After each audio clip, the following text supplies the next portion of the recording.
আজকে সিমের বিচি ডিম আর তো মুসুরের ডাল দিয়ে নতুন একটা রেসিপি বানাবো। তো সিমের বিচিগুলা সুন্দর করে ছিলে নিব এটাকে।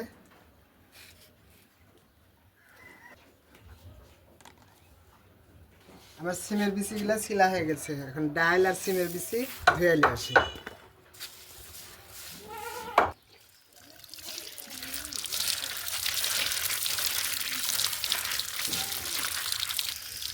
আমি এখন বিচি আর ডালগুলা পরিমাণ মতো পানি দিব।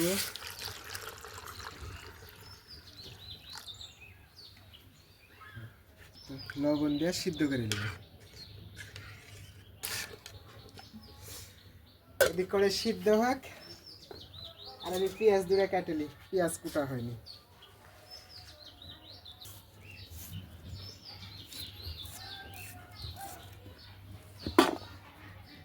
আমার ডাল সিমের বিচি সিদ্ধ হয়ে আসে, এবার আমি ডিমগুলা ভাঙে নিই।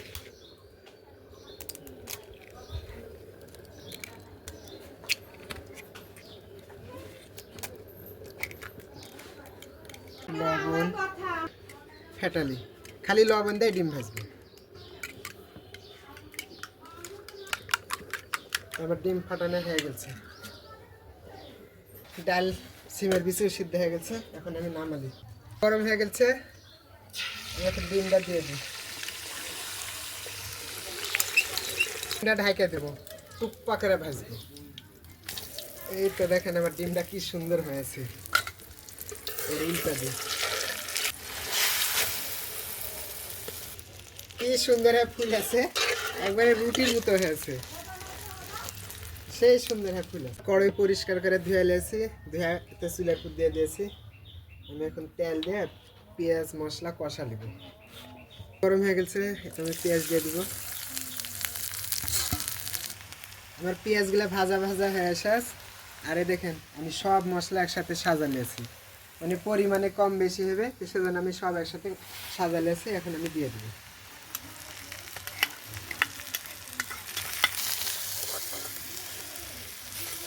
মশলা কড়ার সাথে লেগে গেছে, আমি একটু পানি দিয়ে দেবো। পানি দিলে আর লাগবে না।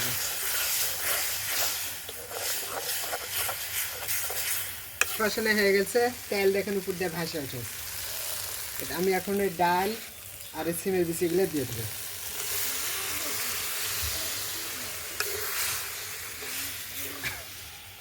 ডাল আর সিমের বিচিগুলো ভালো করে কষা নিব।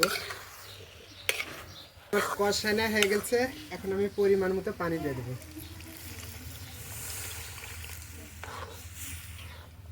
পরিমাণ মতো ঝোল দেওয়া হয়ে গেছে, এখন আমি ঢাকা দিয়ে ডিমটা সুন্দর করে কেটে দিই।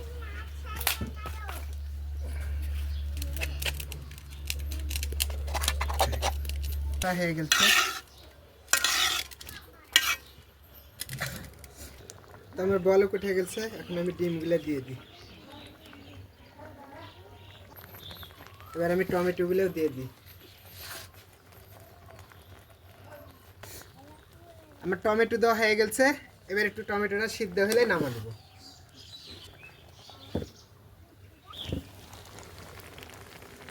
আমার টমেটো সিদ্ধ হয়ে গেছে, আর আমি এখন নামা নিব।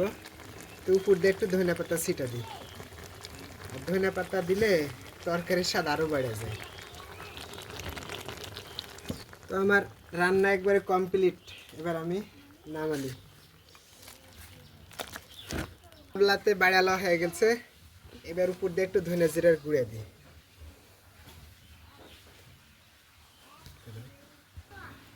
আমার রান্না একবারে কমপ্লিট। এবার আমি একটা গল্প বলি। ভিডিওটা হয়তো বা বড় হয়ে যাচ্ছে, কিন্তু গল্পটা আমার মন থেকে মনে হচ্ছে একটু বলি। তো এই ভাবু রান্না আমি করেছি বোরিন প্রজেক্টে। আমার খালু এখন বেঁচে নাই, সে মারা গেছে। খালু আগে প্রচুর আলু করতো, মানে প্রজেক্টে আলু করতো। তে আমাকে নিয়ে গেছিল 1 বছর। তো আমি যাই, ওখানে রান্না বাড়া করে দিত, কাজও করতো, আবার ফাঁকে ফাঁকে রান্ধে দিত, মানে খাওয়াতো লাগবে। আমরা 8 জন ছিল। তো খালা বাড়ি থেকে সিম দিয়েছে, পুষ্ট সিম। এখন পুষ্ট সিম কীভাবে রানবো, তা আমি খালু বলছি, খালু ইয়া টমেটো কিনে লেসেন গা, ডিম কিনে লেসেন গা, সিমের বিচে আমি রান্ধে দেবেন আজকে, দেখেন নি আলাদা একটা স্টাইলে। দেয় সিমের বিচে এইভাবে ছিলে, এইভাবে মুসুরের ডাল দেয়, টমেটো দেয়, ডিম ভেজে এইভাবে রান্না দিয়েছি। ওই বেচারি খায়া দাম বলাস, বারে তুমি এত সুন্দর রান্না কোথা থেকে শিখেছো? তা আমি বলাছি, খালু এগুলা রান্না শিখা লাগে না, এমনি অনুমানিক করে আমি রান্নাছি, তো খাতে কেমন লাগে? তো বলছে বারে এই সামান্য একটা সিমের বিচি তুমি যে এত সুন্দর করে রান্নাছ আর এত সুন্দর স্বাদ হয় আছে, তো সারা জীবন আমার মুখে লেগে থাকবে। তো আমার খালু বাঁচা নাই, একবারে জোয়ান মানুষ মারা গেছে। তো সবাই আমার খালুর জন্য দোয়া করবেন। আর আমার রান্নাটা কেমন আছে অবশ্যই কমেন্টে জানাবেন। যদি ভালো লেগে থাকে অবশ্যই শেয়ার করে দিবেন। আর ইউটিউব চ্যানেল থেকে দেখলে অবশ্যই চ্যানেলটা সাবস্ক্রাইব করে দিবেন। আল্লাহ হাফেজ।